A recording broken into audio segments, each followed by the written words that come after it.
हरे कृष्णा, राधे राधे। हम सभी कर्तव्यनिष्ठ लक्ष्मण जी का चरित्र श्रवण कर रहे हैं। आज का प्रसंग है रावण का लक्ष्मण पर शक्ति प्रयोग। राम और रावण का युद्ध अपनी चरम सीमा पर पहुंच रहा था। अंशुमाली धीरे धीरे अपनी किरण समेटने की ओर आ जा रहे थे। सुग्रीव ने राक्षस सेना का संहार करते हुए विरूपाक्ष और महोदर का वध कर दिया था। अंगद के हाथों महापाश मारा गया था। अब अपनी सेना में रावण को दूर दूर तक कोई भी महारथी दिखलाई नहीं पड़ रहा था। वह क्रोधित हुआ राम और लक्ष्मण का वध करने के विचार से वानर सेना के बीच प्रवेश कर गया। रावण के रथ की आवाज से नदियां थरथराने लगीं, पर्वतों और जंगलों सहित धरती हिलने लगी। पशु पक्षी भय से थर्रा रहे थे कि रावण ने तामस अस्त्र का प्रयोग किया। इससे वानर सेना भस्म होने लगी, उनके पांव उखड़ गए। कोई भी वानर योद्धा इस अस्त्र का वेग सह न सका। जब रावण ने यह दृश्य देखा तभी उसके सम्मुख लक्ष्मण के साथ राम आ गए। राम ने अपने धनुष से महानाद करते हुए जो बाण चलाया उससे आतंकित राक्षस सेना के पैर उखड़ गए। लक्ष्मण तो पहले से ही अपने पैने बाण लिए रावण के साथ युद्ध करना चाहते थे, इसलिए वे धनुष बांधकर अग्निशिखा के समान तेजस्वी बाण छोड़ने लगे। लक्ष्मण के बाणों से आकाश ढक गया। ऐसा लगा मानो कुछ देर के लिए बादल छा गए हों, लेकिन रावण ने इन सबको काट गिराया। अब लक्ष्मण ने उस पर फिर से अपने बाण चला दिए, लेकिन समर विजयी रावण चतुराई से लक्ष्मण को लांघकर पर्वत के समान अचल भाव से खड़े राम के पास जा पहुंचा।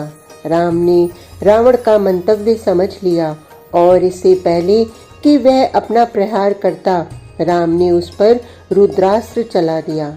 उस बाण से रावण का कवच टूटकर गिर गया, लेकिन रावण बच गया। तब राम का बाण रावण के ललाट पर लगा और उसे विचलित कर गया। रावण ने घायल सिंह की तरह फुंकारते हुए राम के अस्त्र का निवारण करने के लिए आसुर अस्त्र का प्रयोग किया, लेकिन तभी इसकी काट के रूप में राम ने आग्नेयास्त्र चला दिया। चारों तरफ से बाणों की बौछार देखकर ऐसा लग रहा था मानो पूरा आकाश बादल से घिरा है और भयानक बिजली चमक रही हो। एक बार तो रावण ने अपने धनुष से एक साथ 10 बाण फेंककर श्री राम को अत्यंत घायल कर दिया, लेकिन राम विचलित न हुए। जबकि लक्ष्मण ने यह देखते हुए रावण पर अपने प्रखर बाणों का प्रहार किया। लक्ष्मण के बाणों से रावण की ध्वजा के टुकड़े टुकड़े हो गए। उसके रथ का सारथी मस्तक विहीन हो गया, यहाँ तक कि घोड़े भी उछलकर रथ से अलग हो गए। रावण इस आने वाले संकट को पहले भांप गया था, इसलिए वह तुरंत अपने विशाल रथ से कूद गया और अपने भाई पर क्रुद्ध होकर उसने वज्र के समान प्रज्वलित शक्ति का प्रहार विभीषण पर कर दिया। वह जानता था उसकी पराजय में जितना हाथ लक्ष्मण या हनुमान का है, उतना ही विभीषण का भी। यह भी दैव योग था कि शक्ति अभी तक विभीषण के पास पहुंचने भी न पाई थी कि लक्ष्मण ने उसे अपने बाण मारकर बीच में ही काट दिया। रावण के असफल शक्ति प्रयोग पर वानर सेना हर्षनाद कर उठी। इसके बाद भी रावण माना नहीं, उसने एक दूसरी अमोघ शक्ति लेकर विभीषण पर फेंक दी। यह प्रश्न अब विभीषण के प्राणों का हो गया था।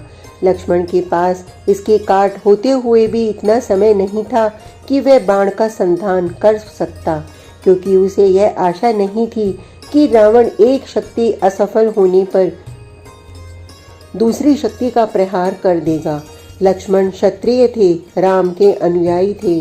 राम ने विभीषण को शरण दी थी, इसलिए लक्ष्मण के लिए भी विभीषण शरणागत थे और विभीषण का जीवन राम के ही समान लक्ष्मण के लिए भी मूल्यवान था, क्योंकि अगर विभीषण के जीवन को कुछ हो गया तो विजय के बाद भी राम की प्रतिज्ञा का क्या होगा, जो उन्होंने रावण का वध करने के बाद विभीषण को लंका का राजा बनाने के लिए की थी।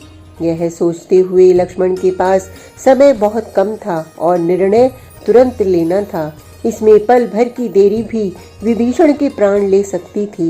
इसलिए लक्ष्मण ने विभीषण को प्राण संशय की दशा में पड़ा देख तुरंत उसकी रक्षा की और उन्हें पीछे करते हुए शक्ति के सामने अपना वक्ष कर दिया। विभीषण को बचाने के लिए वीर लक्ष्मण अपने धनुष को खींचकर हाथ में शक्ति लिए खड़े रावण पर बाणों की वर्षा करने लगे। महात्मा लक्ष्मण के छोड़े हुए बाण समूहों का निशाना बनकर रावण अपने भाई को मारने के पराक्रम से विमुख हो गया। उसके मन में प्रहार करने की इच्छा ही नहीं रही। जब राम ने रावण द्वारा फेंकी हुई शक्ति को लक्ष्मण की ओर आते देखा तो उन्होंने यही कहा, लक्ष्मण का कल्याण हो, तेरा नाश विषयक उद्योग नष्ट हो, अतः तू व्यर्थ हो जा। वह शक्ति विषधर सर्प के समान भयंकर थी। वह जब रावण द्वारा कुपित होकर छोड़ी गई तो तुरंत ही वीर लक्ष्मण की छाती में घुस गई। उस शक्ति के हृदय में धंसते ही लक्ष्मण अचेत हुए पृथ्वी पर गिर पड़े। लक्ष्मण को इस प्रकार धरती पर गिरा देख राम मन ही मन विषाद में डूब गए। वे चिंता में डूब गए और सोचने लगे, यह कैसे हो गया? मैं लक्ष्मण को बचा न सका। इससे तो अच्छा यह था कि मैं स्वयं इस शक्ति के सामने आ जाता। लेकिन यह समय विषाद का नहीं था। इसलिए राम ने अपने मन में भयानक व्याकुल उद्वेलन होने के बाद भी अपने शस्त्रों को शिथिल नहीं होने दिया। रावण का वध करने का संकल्प करके वे युद्ध में लगे रहे। राम अपने धनुष को हाथ में उठाए उसकी प्रत्यंचा खींचे रावण पर भीषण प्रहार कर रहे थे और मन से बार बार शक्ति से घायल लक्ष्मण के लहूलुहान शरीर को देखकर विषादग्रस्त भी हो रहे थे। यह एक ऐसा बिंदु था क्योंकि अभी सूर्यास्त होने में समय था। युद्ध अभी समाप्त नहीं हुआ था और उनके ऊपर पूरी वानर सेना का दायित्व था। रावण आज अंतिम युद्ध लड़ने की मुद्रा में था, इसलिए उसे रोकना लक्ष्मण के उपचार के साथ साथ आवश्यक हो गया था। राम का मन कर्तव्य से बंधा हुआ लक्ष्मण का ध्यान करते हुए चीत्कार कर रहा था। इधर वह शक्ति लक्ष्मण की छाती को भेदती हुई धरती में प्रविष्ट हो चुकी थी। धीरे धीरे सूर्यास्त हो चुका था। आज के युद्ध की समाप्ति का बिगुल अभी नहीं बजा था। फिर भी राम अपना धनुष त्याग कर दौड़ते हुए लक्ष्मण के पास आए। उसके सिर को अपने घुटने पर रखते हुए उन्होंने भयंकर शक्ति को अपने दोनों हाथों से पकड़कर लक्ष्मण के शरीर से निकाला और युद्ध भूमि में ही कुपित होकर उसे तोड़ डाला। राम जब लक्ष्मण के शरीर से शक्ति निकाल रहे थे तो उस समय रावण उनके संपूर्ण शरीर पर बाणों की वर्षा करता रहा, परंतु राम उन बाणों की चिंता किए बिना लक्ष्मण को हृदय से लगाए शक्ति से घायल शरीर को अपनी गोदी में लेकर बैठ गए और हनुमान और सुग्रीव से बोले, हे कपिवरों, तुम लक्ष्मण को इसी प्रकार चारों ओर से घेर कर खड़े हो जाओ। मेरे लिए अब वह पराक्रम का समय आया है जो बहुत समय से अभिष्ट था। राम की बात सुनकर हनुमान, सुग्रीव आदि बानर लक्ष्मण को चारों ओर से घेर कर रावण की आंख से बचाते हुए खड़े हो गए और राम अपना धनुष हाथ में लिए रावण के ऊपर आक्रमण करने की मुद्रा में सामने आ गए। मैं इस मुहूर्त में ही रावण का संहार करके उसका सिर धड़ से अलग करता हूँ। दुष्ट, तूने सीता का हरण किया। तेरे राक्षसों ने वर्षों से दंडकारण्य को दंड का अरण्य बना रखा था। ले देख, आज तुझे सारे दुखों से छुटकारा दिला दूं। जिसके लिए मैंने वानरों की यह विशाल सेना तैयार की, बाली का वध करके सुग्रीव को राज्य पर आसीन किया, समुद्र पर पुल बांधा और उसे पार किया। हे पापी रावण, तू वही है। मैं तेरे सारे अपराध क्षमा कर सकता था, पर तूने मेरे सर्व प्रिय भाई लक्ष्मण को अपने क्रोध का शिकार बनाया। कायर, शक्ति है तो मेरे सामने आ। रावण अपने स्थान से ही बोल पड़ा, क्यों अब अनुभव कर रहे हो अपने आत्मीय के मरण का शोक? अरे, मैंने कल रात्रि से एक पल भी निद्रा का अनुभव नहीं किया। मेघनाद मेरे लिए जितना प्रिय था अब तुम अनुभव करोगे, क्योंकि तुम्हारे सामने तुम्हारा यह भाई मृत पड़ा है। राम ने लक्ष्मण के लिए मृत शब्द सुनकर क्रोध में बौखलाकर अपने धनुष से भीषण नाराजों की वर्षा की और एक पल को रावण के सामने अंधकार छा गया। वह घबरा उठा। राम के बाणों ने उसको कवच विहीन कर दिया। अपने आप को इस प्रकार घायल हुआ देख वह दुष्ट रावण सूर्यास्त की ओट लेकर भाग खड़ा हुआ। रावण के भागने के बाद राम के लिए अब लक्ष्मण की अनुपस्थिति घातक बन रही थी। उन्होंने शीघ्र ही सुषेण वैद्य को बुलाया और कहा, हे वीरवर, लक्ष्मण रावण की शक्ति से घायल होकर पृथ्वी पर अचेत पड़ा है। यदि ये नहीं रहा तो मैं जीकर क्या करूंगा।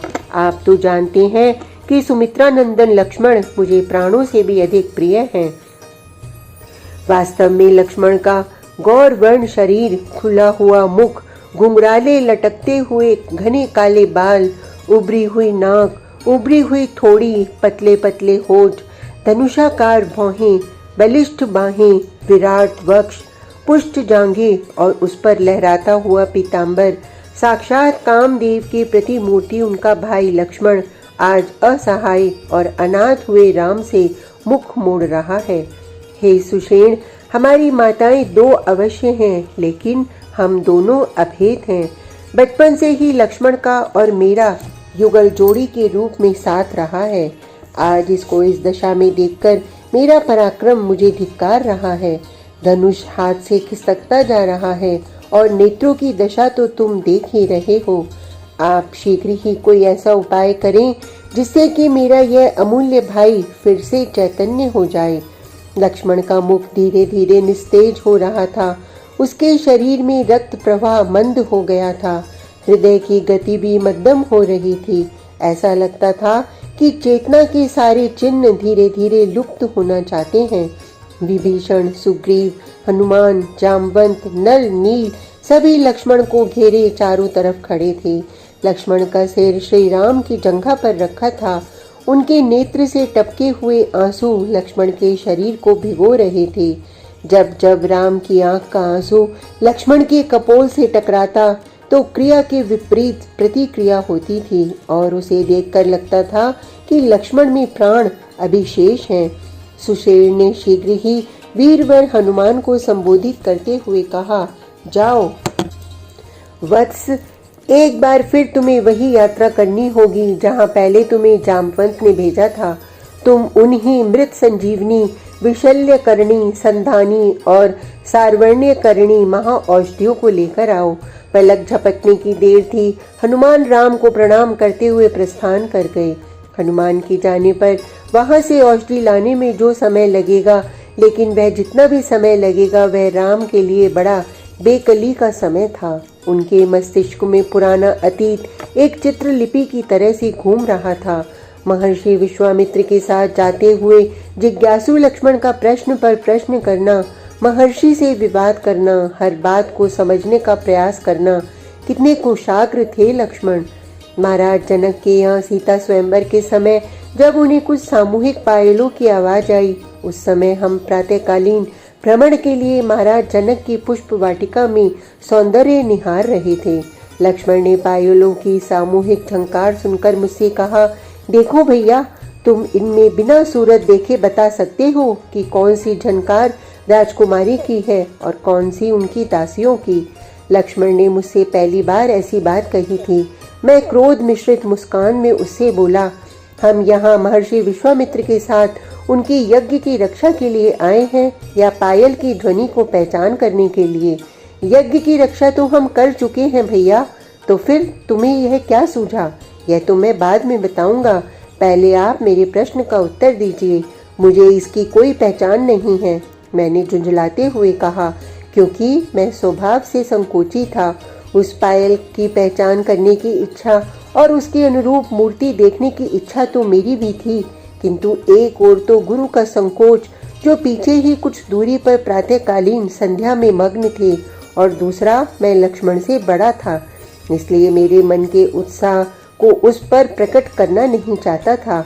लक्ष्मण ने मुझे बताया था कि देखो, यह जो हल्की और अवरोलीय ध्वनि टेढ़ी तिरछी उभर रही है, यह राजकुमारी की पायल की ध्वनि है, और जो दूसरी एक ठुमक के साथ आरोह अवरोह का संतुलन झलका रही है, ये निश्चय ही दासियों की पायल की ध्वनियां हैं। अब आप इस गुलाब झाड़ी के पीछे से मुखमंडल देखकर मेरी बात की परीक्षा कर लीजिए। आज का प्रसंग इतना ही।